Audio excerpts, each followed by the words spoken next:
Have you ever opened your eyes in the morning and felt like gravity itself was trying to keep you in bed? Not the physics kind, but something heavier, more spiritual. Your chest tightens. Your limbs resist. And before you even touch your phone, there's already a voice inside whispering you failed again. You were supposed to wake up early. You had goals plans. 12 alarms were set. But somehow you didn't show up. Not fully, not consciously, just a shell going through another cycle of avoidance. But listen to me closely, you're not lazy. You're spiritually disoriented. This isn't about your willpower. It's not about your discipline. It's about being lost in the forest of yourself. And Carl Jung warned us, when we live too far from our inner self, when we drown in personas that aren't ours, life doesn't just become difficult, it becomes unbearable. You see, the modern world is a dopamine battlefield. Every scroll, every click, every flash of stimulation is like a sugar rush to your soul, and then a crash. We're not meant to live in a constant state of fragmented attention. The mind, Jung said, longs for meaning, not noise. But meaning takes silence, depth, confrontation with the shadow, and that's terrifying. So what do we do instead? We scroll, we binge, we numb, not because we don't care, but because it hurts too much to care and still feel this paralyzed. You may think I should be doing more, but Jung would ask you, who is saying that? Is it your true self? Or your ego desperately trying to prove its worth? This isn't a productivity problem. It's a soul problem. What you call procrastination may be your psyche rebelling against a life that doesn't belong to you. Every time you ignore your intuition, every time you betray your own rhythm to meet external expectations, you chip away at your wholeness. And eventually you forget the sound of your own inner voice. But I haven't forgotten. And if you're still here, neither have you. Let's pause right here. Breathe. Slowly. Because before we move forward, I want you to understand something essential. There's a reason your soul resists. There's a reason the to-do list feels like a threat, not a guide. In Jungian terms, your conscious ego is at war with the unconscious contents of your psyche. And every time you try to push through without first listening to what the soul is trying to express, the resistance grows stronger. You're not lazy. You're in a civil war within yourself. Jung believed that each of us carries a persona, a mask we wear to function in society. We show up as the polite coworker, the obedient student, the successful adult. But underneath, there's often a tired, frightened, confused being who hasn't spoken their truth in years. And when we neglect that inner voice, when we reject the parts of us that feel too much or not enough, we create a psychological split. The shadow forms. That shadow doesn't vanish. It waits. It shows up when you binge watch YouTube at 2 a.m. It shows up when you abandon your goals with a self-deprecating joke. It shows up when you hate yourself for being lazy, but deep down, don't know who you're doing it all for. Carl Jung once said, "Until you make the unconscious conscious, it will direct your life and you will call it fate." So what if this pain you're feeling isn't a flaw, but a signal? What if your so-called lack of motivation is actually a sacred invitation back to yourself? Let's go deeper. Your brain is addicted to stimulation. And it's not your fault. We live in the most overstimulated era in human history. Every ding, every highlight reel, every reel of someone else's perfect life, it's hijacking your dopamine system. But dopamine isn't just about pleasure. It's about pursuit. It fuels the chase. And if you're constantly flooded with artificial rewards, Your brain forgets how to chase things that matter, like growth meaning or even stillness. That's why reading a book feels boring now. Why writing one paragraph takes 2 hours. Why silence feels like suffocation. But here's what Jung understood. The soul doesn't speak through speed. It speaks through dreams, through metaphors, through discomfort. It asks for your attention not with fireworks, but with a quiet ache. The same ache you've probably been feeling in your chest lately, that haunting sense that life is happening to you, not from you. This is the call of the self. Not the self that performs, not the self that hustles for validation, but the capital S self, the whole integrated, wild version of you that remembers who you were before the world told you what to be. You haven't lost yourself. You've just been looking in the wrong direction. So how do we begin again? Not with hustle, not with guilt, but with integration. Jung spoke often about individuation, the sacred path of becoming who you truly are. Not who you think you should be. Not who your parents raised. Not who your culture demands. But the total you. The light and the dark. The joy and the shame. The vision and the wound. And that path. It doesn't start on a mountaintop. It starts on your bedroom floor beside your undone laundry and unopened books with a trembling whisper that says, there has to be more than this. And there is. But you won't find it in another app, another video, another productivity hack. You'll find it the moment you stop. Stop running. Stop blaming. Stop waiting for permission. Instead, begin to observe without judgment. Observe the way your body stiffens when you open your laptop. Observe the way your breath shallows when you hear the word should. Observe the narratives your mind spins, stories about failure, shame, inadequacy, and question them with compassion, not contempt. You are not the voice in your head. You are the awareness listening to that voice. This simple shift from judgment to curiosity is how the inner transformation begins. Because you can't heal a wound you won't look at, and you can't reclaim a life you won't inhabit. So take one moment, right now, and ask yourself, when was the last time I did something for me? Not for achievement, not for approval, but for alignment. This is the beginning of spiritual hygiene. And just like physical hygiene, it's not about waiting until everything's perfect. It's about showing up daily with presence, with practice, with a tiny bit more honesty. Let's be honest now, how many times have you opened social media hoping to escape your emotions, only to end up more drained, more fragmented, more lost than before? This is not weakness. This is wounding. The modern world profits from your disconnection. It thrives when you forget who you are. Because a person who remembers their self, who remembers their depth, their dreams, their boundaries is not easy to manipulate. But here's the secret. They don't want you to know. You don't need to become someone else. You just need to return to who you were before the world got too loud. The goal is not to be productive. The goal is to be whole. And sometimes wholeness looks like slowing down, like closing your eyes, like finally hearing the silence you've been drowning out with distraction. Because in that silence, you'll find her again. The part of you that never stopped believing. The one who still knows how to dream. Let's talk about your body because it holds the stories your mind forgot. Every time you feel numb, restless, or anxious for no clear reason, there is a message trapped in your nervous system.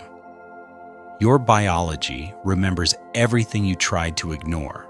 Jung reminded us that the unconscious doesn't just reside in our thoughts, it lives in our flesh, our heartbeat, our breath. And this body of yours, it's not lazy. It's tired of fighting battles it was never allowed to speak about. Have you noticed how hard it is to sit still without your phone? How quickly silence feels like punishment? How even a few minutes of inactivity sends your brain into withdrawal? That's not coincidence. That's conditioning.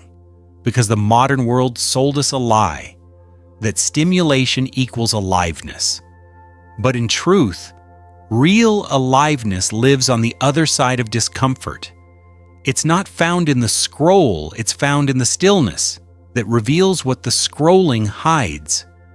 Jung would call this a confrontation with the shadow. And your shadow isn't evil. It's misunderstood. It's made of all the parts you've suppressed, the anger. You weren't allowed to feel the sadness. You were told to hide the wildness you were taught to tame. To become whole, you must invite the shadow to the table, not to indulge it, but to understand it. To ask, what have you been trying to protect me from? What truth have I been too afraid to face? This is the work of individuation, to become a full human, not a curated image. And it begins by reclaiming the sacred in the small. A walk without earbuds. A meal without distraction. A morning without immediately grabbing your phone. These tiny acts are not irrelevant, they are revolutions. Because they declare to your unconscious, I am ready to return to myself. Let's talk about your environment now. If your space is a reflection of your mind, what is it telling you? Clutter is not always laziness. It's sometimes a symptom of emotional noise. Cleaning one corner of your room can be a symbolic act of reclaiming clarity in your psyche. This isn't just psychology, it's alchemy, the transformation of chaos into order from the outside in. And the more you make choices aligned with who you are, rather than who you're pretending to be, the more dopamine begins to rebalance. Not through intensity, but through integrity. Don't underestimate the power of one conscious action. Not big, not flashy, just one. One page read with full presence. One journal entry written without editing. One breath taken not to survive, but to remember you're alive. That's where healing begins, in the ritual of return. Now, I want to introduce you to a word that could change your life. Not tomorrow, not next week, now. The word is yet. I'm not focused, yet. I haven't started, yet. I don't feel motivated, yet. This tiny word carries an enormous psychological shift. Carl Jung called it a growth mindset. Jung might call it the whisper of the self, reminding the ego that transformation is not a destination, but a becoming. Yet is the voice of grace, of process, of possibility. Because when you say I'm not good enough, the sentence ends in despair. But when you say I'm not good enough yet, you open the door. This isn't blind optimism, it's radical self-trust. The most dangerous lie you've been told is that if it's not easy, it's not meant for you. But anything worth integrating truth, shadow, purpose requires discomfort. The pain you feel is not a stop sign, it's a threshold. And beyond it is a version of you who doesn't run from struggle, but walks through it awake. There's no magic switch that will fix your mind overnight, but there is a path. And it starts by no longer measuring your value in productivity. You are not a machine. You are a myth waiting to be remembered. What if your soul is craving discipline, not as punishment, but as devotion? What if structure is sacred? A morning walk could be a prayer. A journal could be a sanctuary. A cold shower could be a baptism back into presence. You don't need to burn down your life to change. You need to begin living it on purpose. Jung taught that the self doesn't emerge through comfort, it emerges through courage. And that courage doesn't always roar. Sometimes it whispers, Try again. Even if yesterday was a mess, even if you feel like you're starting from zero, again. Especially then, you are not lazy. You are awakening. Awakening is disorienting. It makes you question everything you thought you knew. It strips away illusions. It exposes the gaps between who you are and who you've been pretending to be. But this discomfort, it's the invitation to wholeness. Let the rest of the world chase validation. You come home. To your thoughts, to your truth, to your shadow, not to perfect them, but to witness them. Because healing isn't becoming someone new. It's remembering who you were before you forgot. Let's imagine something for a moment. Imagine you wake up tomorrow not with dread, but with a quiet steadiness. There's no grand transformation, no epiphany, just a gentle awareness that your life as it is now is sacred ground for change. You get out of bed, not because you have to prove anything, but because you're honoring the small flame inside you that refuses to go out. This isn't fiction. This is what happens when your choices come from self, not ego. When your morning isn't hijacked by noise, but anchored in intention. Maybe you stretch instead of scroll. Maybe you sip water like it's a communion with your aliveness. Maybe you write down one sentence that feels real. Not wise, not profound, just real. This is the shift. From performance to presence, from pressure to purpose. You don't need to master everything. You just need to meet yourself again and again. And if you fall, good. Falling is honest. It means you're moving. It means you're no longer frozen in fear. Jung once said the privilege of a lifetime is to become who you truly are. But that privilege demands participation. You can't become anything if you refuse to face everything. So let's face it. You've spent years abandoning yourself for likes, for deadlines, for comfort. You've betrayed your rhythms, ignored your boundaries, silenced your voice, and now your body aches. Your mind spins, your soul knocks. But the fact that you feel this ache, this inner scream, isn't failure. It's proof that you're still alive enough to care. And if you're still alive, there's still time. Time to turn down the volume of everything that isn't you. Time to listen. Time to rebuild. Time to reclaim the pieces you lost along the way. Let's be clear, healing is messy. It's not linear. It doesn't come with a checklist. Some days you'll feel like a warrior, other days like a ghost. But every day you choose honesty over avoidance, you win. Every day you pick silence over distraction, you win. Every moment you say, "This is hard, but I'm staying," you break the chain.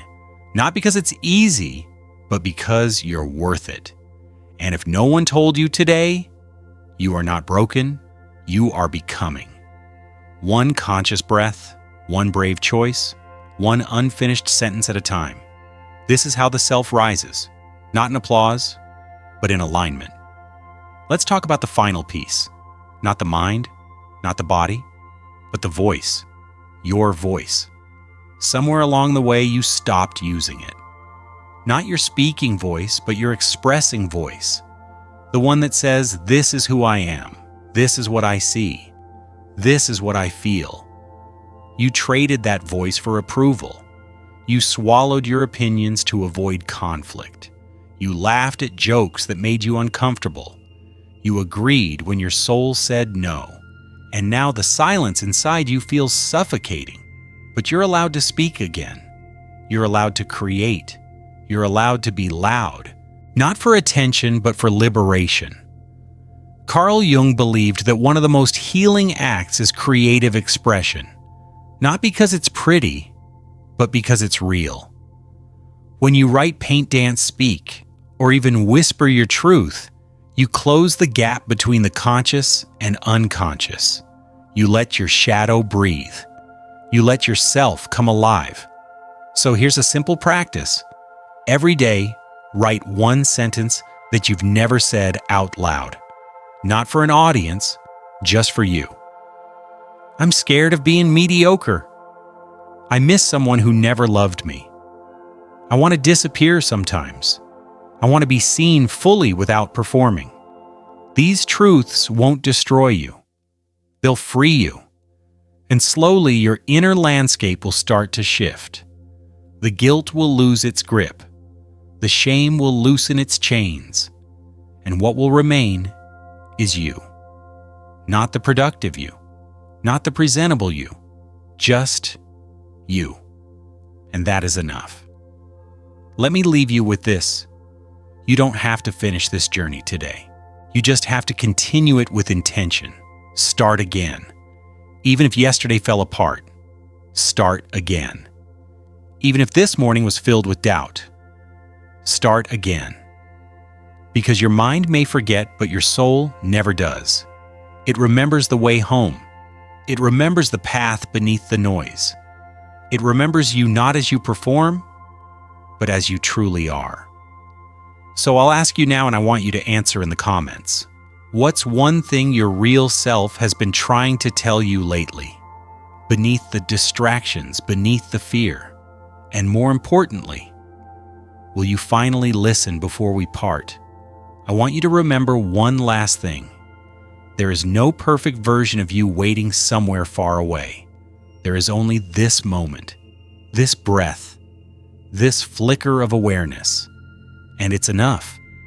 Every time you choose to come back to yourself, even for a second, you change the trajectory of your life.